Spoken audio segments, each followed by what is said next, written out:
अभी तक हमने जो मल्टीप्लिकेशन की डेफिनेशन पढ़ी है वो गलत है, और जो मैं नई डेफिनेशन दे रहा हूँ, जो कि टेक्निकली मैं नहीं दे रहा हूँ लेकिन वास्तव में हमारे शास्त्रों से मैंने उद्धृत की है, तो वो रिसर्च पेपर मैंने लिखा था और वो इंग्लैंड के एक जर्नल से वो क्लेम अभी अप्रूव हो चुका है। वाओ। आज साथ महज 20 वर्ष की आयु में इन्होंने 2 शोध पत्र लिखे हैं, रिसर्च पेपर्स लिखे हैं, जिनमें से एक रिसर्च पेपर तो पेडागोजी और मैथमेटिक्स पर है, जो कि इंग्लैंड में अप्लाइड मैथमेटिक्स के जर्नल में पीयर रिव्यूड भी हुआ है, जहां पर ऑक्सफोर्ड ने मल्टीप्लिकेशन की जो डेफिनेशन है उसको, वैदिक जो डेफिनेशन है हमारी भास्कराचार्य जी की डेफिनेशन, उसको माना है। ओके। जीरो मतलब तो कुछ नहीं होता है, नथिंग होता है, बट नहीं, रिसर्च पेपर में इस चीज को भी डिबंक किया गया है कि zero is not identical to nothing. Zero का मतलब नथिंग नहीं है। लेकिन मैंने खुद ने अभी एक रिसर्च पेपर लिखा जिसमें मैंने ऑक्सफोर्ड और कैम्ब्रिज के नोशन को मैथमेटिकली और पेडागोजिकली चैलेंज किया कि जो मल्टीप्लिकेशन की डेफिनेशन है वहाँ मैंने उसमें कुछ कमियां दिखाई, त्रुटियां दिखाई, जो नेगेटिव नंबर्स का हम जब मल्टीप्लिकेशन करते हैं वो रॉन्ग है। और मेरा ये जो रिसर्च पेपर है ये इंग्लैंड के एक जो कि पीयर रिव्यूड आर्टिकल पब्लिश करता है वहां से पब्लिश हुआ। उसके बाद में यहाँ बहुत सारे न्यूज़पेपर्स में भी उसको कवर किया गया। ये सारे काफ़ी बड़े क्लेम थे, तो चलो देखते हैं कि बेसिकली ये पेपर क्या कहता है। इस पेपर को अब डिटेल में एनालिसिस करेंगे। नेगेटिव इनटू नेगेटिव इन काउंटिंग फॉर्मेट। ओके, यहाँ पर इस तरीके के नेगेटिव सिंबल का यूज़ किया जो थोड़ा सा ऊपर आ रहा है। जनरली ऐसा नहीं किया जाता है, बट इट्स ओके। ये बीच में अपर केस कैसे आ गया? एरर्स अगेन अपर केस आ गया। नेगेटिव, अब यहाँ पर स्पेसिंग प्रॉब्लम है। यहाँ पर मल्टीप्लिकेशन अलग तरीके से लिखा है, यहाँ पर अलग तरीके से लिखा है। Inconsistent writing. पहले तो ये जो क्लेम है ये बहुत ही वीक क्लेम है। इसके लिए हम लोग को इंटेक्स साइटेशन देना पड़ता है, कोई ऐसी थ्योरम जिसने ये प्रूव की हो या कोई पर्टिकुलर ऐसा केस जहाँ हुआ हो, कोई ऐसा इंटेक्स साइटेशन नहीं दिया हुआ है। और ये स्टेटमेंट भी इंग्लिश वाइज भी और मीनिंग वाइज भी ज़्यादा सेंस बना नहीं रहा है। ये क्या है यहाँ पर? अगेन प्रॉब्लम, यहाँ पर इन्होंने फुल स्टॉप जो है वो आई के पास लगा दिया। आई थिंक इट्स टोटली रॉटन। अच्छा, यहाँ पर वी यूज़ किया है, यहाँ पर आई यूज़ हो गया। Again inconsistency. I think it's totally rotten when we multi rotten. This is a very trash language. You should not use such kind of language in a research paper. Different from modern mathematics. Again in सब चीज़ों के लिए Intex citation देना पड़ता है, हम लोग सीधा क्लेम नहीं कर सकते। I found the real meaning of multiplication by doing deep research. Academic way में डीप रिसर्च नहीं करना चाहिए। अगर लिखना है by doing deep research on Brahmagupta's mathematics तो बोलना चाहिए कि एनालाइजिंग ब्रह्मगुप्तस मैथमेटिक्स थॉरोली, या कोई और तरीके से। Deep research is not an academic way of writing. वैदिक मैथमेटिक्स, राशि विज्ञान, ज्योतिष। अच्छा, ये सारे जो मीनिंग है ना, मेरे हिसाब से ये बहुत सारे लोग अलग अलग इनके डिफाइन करते हैं। सो बेटर होगा कि कौन सा है उसको स्टैब्लिश कर दिया जाए। स्टैब्लिश नहीं किया गया कि इन सब के क्या मतलब है। फिर से वही same cheese, inconsistency in symbol. In mathematics, a definition is used to give a precise meaning of a formula, and any mathematical definition will be literally corrected if we can deal with each example using only its words and understanding. बहुत week claim, कोई Intex citation नहीं। ये जो definition है ये छोटे बच्चों को सिखाई जाती है कि 2 इंटू 3 को हम लोग कैसे लिखेंगे, 2 + 2 + 2। ये अब मॉडर्न मैथमेटिक्स में ये डेफिनेशन यूज़ नहीं की जाती है, बट ठीक है। Oxford and Cambridge dictionary. नहीं यार, ऐसे नहीं चलता है। You should give a proper Intex citation की कहाँ पर एग्जैक्टली वो मिल जाएगा। मैं कौन सी डेफिनेशन वगैरह करूँगा? इंटेक्स साइटेशन होना बहुत ज़रूरी होता है पेपर में। इक्वेशन नंबर कुछ नहीं, ये पूरा का पूरा फॉर्मेट गलत है। ये फॉर्मेट इसलिए गलत है क्योंकि इक्वेशन नंबर देने चाहिए, कोई फॉर्मेटिंग नहीं है। फॉर्मेटिंग में बहुत सारे इश्यूज़ हैं। This concept is working everywhere except for negative numbers, see example. Again equation नहीं है, problem. Check it in definition format, again heading issue. यहाँ पर थोड़ा सा गलत अजम्पशन लिया गया, बट ठीक है, वो डिटेल में बाद में बात करूँगा। Also justifies your definition of multiplication. Okay, फिर से वही सेम इशू। ये जो इंट्यूशन वाली चीज़ है ना, ये इंट्यूशनिज्म जो रहता है वो एक अलग बहुत ही बड़ा टॉपिक है। चलो बाद में बात करेंगे उसके ऊपर। And a maths learning website run by doctor James Tanton also claim that we can not properly explain negative multiplication in the repetitive addition. यार ये क्या है यार, ऐसे एक लर्निंग वेबसाइट से करने, this is not good way of citing things, very bad way of citing. फिर फिगर 1, वाओ यहाँ पर स्क्रीनशॉट पेस्ट किया गया है and I can hardly read it. Maybe PDF में रीड कर पाऊँ, यहाँ तो बहुत ही मुश्किल है। पहली चीज़ तो स्क्रीनशॉट का डालना इज़ अ वेरी बैड वे, मतलब कभी भी हमको ये चीज़ नहीं करनी चाहिए। यहाँ गूगल क्रोम का ही स्क्रीनशॉट ले लिया, मतलब यूट्यूब दिख रहा है, व्हाट्सएप दिख रहा है, चल क्या रहा है यार। फिगर 1 में ये ब्रैकेट मिसिंग है, वाओ, और ऐसे लगना भी नहीं चाहिए। Failures of current definition improves algebraically. Current what अच्छे से हम लोगों को डिफाइन करना पड़ता है, बड़ा गलत तरीका है लिखने का। Multiplying negative by negative is positive, again and it need to be universalized. ये क्या है? Because if the definition would be correct then From the very beginning, school children will be able to grasp the philosophy of multiplication very well. By the way, मोहित, मैं तुम्हें एक चीज़ बताता हूँ। यहाँ पर अभी तुमने जो पूरा मल्टीप्लिकेशन का कॉन्सेप्ट लिया है ना, ये छोटे बच्चों को समझ में आ जाए उस हिसाब से सही है। मॉडर्न मैथमेटिक्स में यूज़ नहीं करते, ये फर्स्ट सेकंड क्लास के बच्चों के लिए। तो ये पूरा इंट्यूशन ही जो है ये ओवरऑल मॉडर्न मैथमेटिक्स के हिसाब से सही नहीं है, लेकिन ये छोटे बच्चों को बताने के लिए। तो तुमने मॉडर्न मैथमेटिक्स की डेफिनेशन नहीं ली है। Conclusion equals, wow, conclusion equals, ये क्या तरीका, पहली बार देख रहा हूँ। We can't describe again, minus into minus in counting format, बहुत गलत तरीका लिखने का। न्यू कॉन्सेप्ट, वाह क्या बात है। अकॉर्डिंग टू मिस्टर हेनरी बुर्चर्ड, पहली चीज़ तो वो प्रोफेसर आएगा, ठीक है, मिस्टर नहीं है वो प्रोफेसर है, वो जो प्रिंसटन के थे ना वो प्रोफेसर है। A former professor of mathematics at Princeton, yes, Princeton का पी कैपिटल आना चाहिए। The modern method of multiplication is based on Brahmagupta's axiom.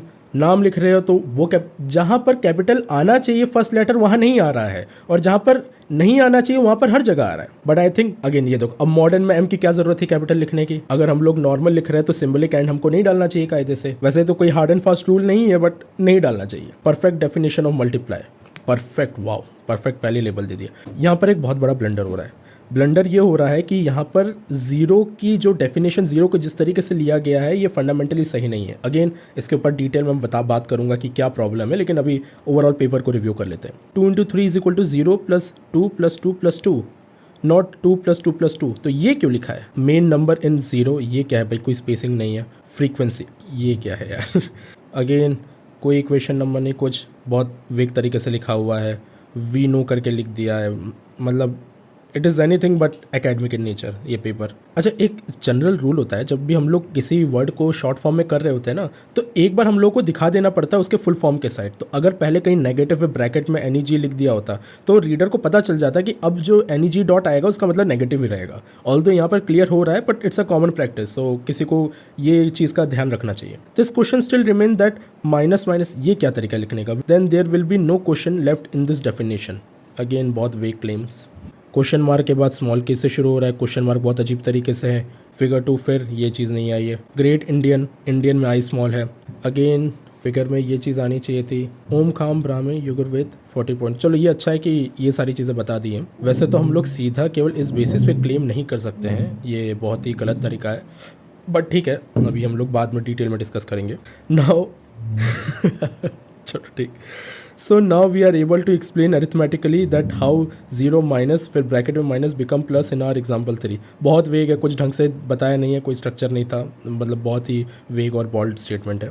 Again spacing inconsistency, increasing and decreasing from 0, बहुत ही गंदा वे ऑफ राइटिंग है ये, मतलब बहुत ही ख़राब तरीका है। बहुत सारी जगह पे प्लस और इन सब में स्पेसिंग है, यहाँ पर स्पेसिंग नहीं है, अगेन गलत। दैन, दैन मतलब ये THAN वाला दैन लगता है ना, वो कंपैरिजन के लिए होता है। अगर उसके बाद का बोलना है तो THEN वाला लगना चाहिए। Through out rigorous analysis. चलो द बेस्ट थिंग इज कि इन लोगों ने थोड़े अच्छे एकेडमिक वर्ड यूज़ किए, ऑल्दो ऐसा कहीं हुआ नहीं है।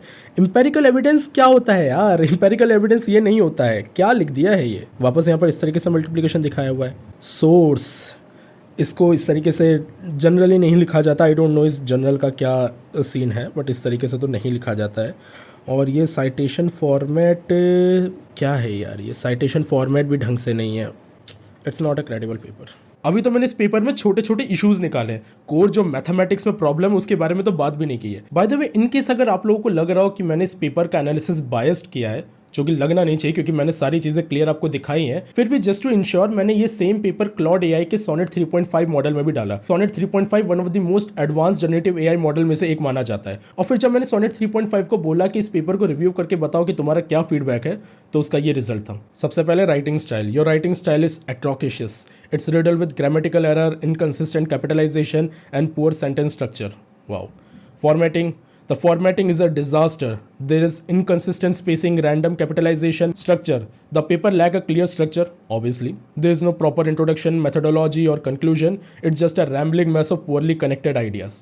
Citation.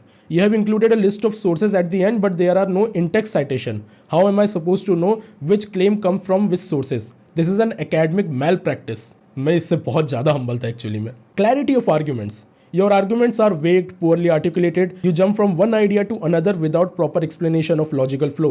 For instance, you suddenly start talking about Vedic mathematics without properly introducing or contextualizing it. Historical claims. You make grand statements about ancient Indian mathematics without providing sufficient evidence or context. This comes across a nationalistic bias rather than an objective research.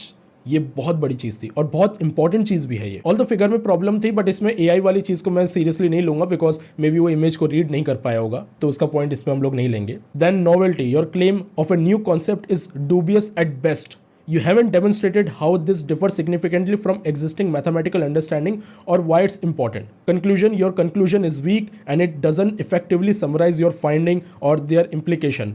It reads more like a rambling afterthought than a proper academic conclusion. ये बहुत ही ज़्यादा root था, but मैंने जो analysis किया उसमें कुछ point miss हो गए थे, इसने वो भी कवर किया. फिर मैंने ये भी पूछा कि मैथमेटिक्स में क्या प्रॉब्लम है, तो उसका ये रिजल्ट आया. Misunderstanding of multiplication definition. You claim that the current definition of multiplication is incomplete because it doesn't work for negative number. This is fundamentally incorrect. The definition of multiplication as repeated addition is an introductory concept, not the formal mathematical definition. In advanced mathematics, multiplication is defined axiomatically, which covers all real number including negatives. Where incorrect assertion about negative multiplication. You state negative times addition is a mathematical impossibility because it is a self-contradiction. This is false. Negative multiplication is well defined in mathematics and doesn't rely on the concept of repeated addition. मैं भी यही बोल रहा था कि ये छोटे बच्चों को सिखाया जाता है ये वाले तरीके. मॉडर्न मैथमेटिक्स जो एडवांस मैथमेटिक्स है वो इस तरीके का कॉन्सेप्ट यूज ही नहीं करता है. Unfounded claims and zero. Your discussion of zero, while interesting, lack mathematical rigor. You make claims about zero containing positive and negative charges in equal quantity without defining what this means mathematically. This is more metaphysical than mathematical. Misuse of mathematical notation. Okay, I'd like to stop here because अब मैं check कर रहा हूँ तो total 11 points हैं and trust में इसमें जो पॉइंट्स है उससे ज़्यादा भी इश्यूज़ है जिसके बारे में मैं नेक्स्ट वीडियो में डिस्कस करूंगा अपने मैथमेटिशियन फ्रेंड के साथ, तो वहाँ पर ये सारे प्रॉब्लम्स को और डिटेल में डिस्कस करेंगे. लेकिन अभी कुछ और इंपॉर्टेंट चीज़ें जो मुझे बात करना ज़रूरी लगता है वो है कि कैसे पता करें कि कोई पब्लिश पेपर रिलायबल है या फिर नहीं है. अब ऑब्वियसली लीगल रीजंस की वजह से मैं यहाँ पर इस जर्नल का नाम नहीं लूँगा, लेकिन जब मैं इस जर्नल की वेबसाइट पे गया तो ही मुझे थोड़ी फीलिंग आ गई थी कि ये बहुत ही ज़्यादा अच्छा जर्नल तो है नहीं, और अगर पीयर रिव्यूड पेपर यहाँ पर इस तरीके के हो रहे हैं तो जर्नल की क्वालिटी के बारे में पता चल रहा है. मैंने इस पेपर को गूगल स्कॉलर पे सर्च किया तो कोई रिजल्ट नहीं मिला. मैंने जब इस जर्नल का इम्पैक्ट फैक्टर सर्च करने का ट्राई किया तब भी मुझे कोई प्रॉपर रिजल्ट नहीं मिला. तो मेरे दिमाग में आया कहीं ये जर्नल प्रेडिटरी जर्नल तो नहीं है. अब प्रेडिटरी जर्नल्स क्या होता है ये समझा देता हूँ. तो बेसिकली आज के टाइम में पब्लिकेशन एक बहुत ही बड़ा बिजनेस बन चुका है. इसमें ऐसे पब्लिशिंग हाउस भी होते हैं जो बहुत ही ज़्यादा रिस्पेक्टेबल होते हैं, जैसे कि PRL हो गया, नेचर हो गया, PRD हो गया, PRC हो गया. ये सारे बहुत ही रेपुटेड जर्नल्स होते हैं. ये तो अभी मैंने फिजिक्स के जर्नल्स के नाम बताए, मैथमेटिक्स के भी ऐसा ही हैं और अलग अलग फील्ड के बहुत ही ज़्यादा रेपुटेड जर्नल्स होते हैं. But at the same time खराब जर्नल्स भी होते हैं, और वो खराब जर्नल्स इस तरीके के होते हैं कि वो कैसा भी पेपर ले लेंगे, उनको बस पब्लिश करने से मतलब है. या तो तुम उनको पैसा दो या तो कई बार वो फ्री में ही पब्लिश कर देते हैं, क्योंकि उनको पब्लिश करने के लिए कुछ चाहिए. उनको भी तो अपना प्रिंटिंग प्रेस चलाते रहना है कि हम लोग पब्लिश कर रहे हैं कुछ, तो वो कुछ भी गार्बेज भी छाप देते हैं. इसलिए उनको कहते हैं हम लोग प्रेडिटरी जर्नल्स. अब ये जो प्रेडिटरी जर्नल्स होते हैं ये बहुत ही खतरनाक होते हैं बिकॉज ये तुम्हारी प्रोफाइल को बहुत खराब कर सकते हैं. इसलिए हमेशा ऐसे प्रेडिटरी जर्नल से बच के रहना चाहिए. तो मेरे दिमाग में डाउट आया कि कहीं ये जर्नल प्रेडिटरी तो नहीं है. तो इसके लिए मैंने potential list of predatory journals में निकाला एंड गेस व्हाट, वहां पर इसका नाम था. वो लिस्ट मैंने कहाँ देखी उसकी लिंक मैं नीचे डिस्क्रिप्शन में दे दूंगा, एक बार खुद से भी चेक कर लेना. लेकिन एक बात तो साफ हो गई कि ये जो पेपर है ये रिलायबल पेपर नहीं है, और इस पेपर के बेसिस पे क्या क्या क्लेम किए गए हैं. मैं इस चीज पे एम्फेसिस करना चाहूंगा कि जस्ट बिकॉज कोई चीज पब्लिश्ड है डजंट मीन वो रिलायबल है. तो हम लोग कैसे इंश्योर करें कि कोई पेपर रिलायबल है या नहीं है? सबसे पहले तो उसका जर्नल चेक करो, उसका जर्नल अच्छा रेपुटेड है कि नहीं है. उसके बाद ये चेक करो कि उसमें रेफरेंसेस किस तरीके से दिए हुए हैं. इस पेपर में रेफरेंसेस किस तरीके से थे उससे ही पता चल जा रहा था कि कितना खराब पेपर है ये चेक करो कि मेथोडोलॉजी किस तरीके से बताई हुई है. ये देखो कि एफिलिएशन कैसा है ऑथर का, और ये चेक किया करो कि उस जर्नल का इंपैक्ट फैक्टर या फिर H इंडेक्स क्या है. एक्चुअली इसमें और भी बहुत सारी डिटेल चीजें हैं, और मैं चाहता हूं कि जो भी ये वीडियो देख रहे हो उनको ये चीज पता होनी चाहिए कि कैसे टाइप के पेपर पे ट्रस्ट करना चाहिए या नहीं करना चाहिए. अब मैं ये नहीं कह रहा कि जस्ट बिकॉज कोई पेपर बहुत ही अच्छे जर्नल में पब्लिश है तो वो सही ही होगा, और जस्ट बिकॉज कोई पेपर बहुत ही खराब जर्नल में पब्लिश है तो गलत ही होगा. इसका एग्जाम्पल ये है कि जॉन बेल जिन्होंने बेल इनइक्वालिटी दी थी, जिसके बेसिस पे 2022 का फिजिक्स नोबेल प्राइज गया था, वो किसी अच्छे जर्नल में पब्लिश नहीं हुआ था, वो एकदम रिसेंटली चालू नए जर्नल में पब्लिश हुआ था और वो इतना इंपॉर्टेंट पेपर था। एट द सेम टाइम ऐसा बोला जाता है कि नेचर में जो ज़्यादातर पेपर पब्लिश होते हैं, जो कि नेचर सबसे क्रेडिबल जर्नल माना जाता है, उसमें ज़्यादातर पेपर बाद में गलत प्रूव हो जाते हैं, ऑल्दो वो बहुत स्ट्रिक्ट मेथोडोलॉजी के बाद उसमें आते हैं। बट मैं ये बोलना चाह रहा हूँ कि वाइल इट इज ट्रू कि अगर कोई पेपर किसी खराब जर्नल में पब्लिश हो रहा है तो वो सही हो सकता है, बस मैं ये कह रहा हूँ कि उसके सही होने की प्रोबेबिलिटी बहुत कम हो जाएगी। और आई डोंट थिंक कि हम लोग को इस लेस प्रोबेबिलिटी के साथ खेलना चाहिए, हम लोगों को मेजॉरिटी ऑफ द केसेस देखने चाहिए। तो इस पेपर के केस में ये बात तो श्योर होगी कि ये पेपर बिल्कुल रिलायबल नहीं है और जितने भी क्लेम इस पेपर के ऊपर किए गए थे, जितनी भी चीज़ें बोली गई थी, वो एकदम गलत है। और मैं एक और स्टैंस अपना क्लियर कर देता हूँ, क्योंकि बहुत लोगों को पिछली वीडियो से लग रहा था कि शायद मैं वेदास के खिलाफ हूँ। ऐसा बिल्कुल नहीं है, मैं वेदास के बिल्कुल खिलाफ नहीं हूँ। मुझे उन सारे नॉलेज की बहुत रिस्पेक्ट है जो वेदास से आई हुई है। मैं उन लोगों के खिलाफ हूँ जो वेदास की मिस इंटरप्रिटेशन की मदद से लोगों को बेवकूफ़ बना रहे हैं, लोगों को इस तरीके से बता रहे हैं कि वेदास में सब कुछ है और वेदास में ये सारी चीज़ें कर सकते हैं। मैं उस चीज़ के खिलाफ हूँ। आचार्य प्रशांत ने भी इस बारे में बहुत अच्छी बात बोली थी कि वेदास की जो अच्छी चीज़ें हैं हम लोग उस पर फोकस नहीं कर रहे हैं, लेकिन फालतू फालतू की चीज़ें जो वेदास में नहीं दी हुई है उसको जानबूझ के हाईलाइट करके हम उसकी क्रेडिबिलिटी कम कर देते हैं। अब यहाँ पर जो चीज़ें निकाली गई वो वैदिक थी कि नहीं थी, इसके बारे में तो मुझे नहीं पता है, आप लोग कमेंट सेक्शन में बताइए। और मेरी एक और रिक्वेस्ट है, यहाँ पर मोहित ने ये पेपर लिखा है, मैं चाहता हूँ कि कोई भी प्लीज़ कमेंट सेक्शन में मोहित को कोई गाली ना दे, मोहित को किसी भी तरीके का अपशब्द ना बोले। ऐसा इसलिए क्योंकि मोहित या फिर विज्ञान दर्शन ने यहाँ पर एक एकेडमिक अप्रोच अपनाने का ट्राई किया। वो अलग बात है कि वो एकेडमिक अप्रोच भले ही गलत था और उसका रिजल्ट गलत आया, वो पेपर गलत तरीके से था, बट इट डजेंट मैटर, उसका एफर्ट एक्चुअली था एकदम सही डायरेक्शन में and it's just a matter of time. अभी मोहित की जितनी नॉलेज है उस बेसिस पे उसने पेपर लिखा है, धीरे धीरे उसकी नॉलेज इन्हांस होती जाएगी। हो सकता है कि फ्यूचर में वो सही में ऐसा कोई अच्छा पेपर लिख दे जिसकी मदद से कोई अच्छी चीज प्रूव हो रही हो, तो हो सकता है कि मैं इसी चैनल पे उस पेपर को फिर रिव्यू करके उसकी तारीफ कर रहा हूं। बट ये मोहित पे डिपेंड करता है कि वो अपनी गलतियों से सीखना चाहता है कि नहीं सीखना चाहता है।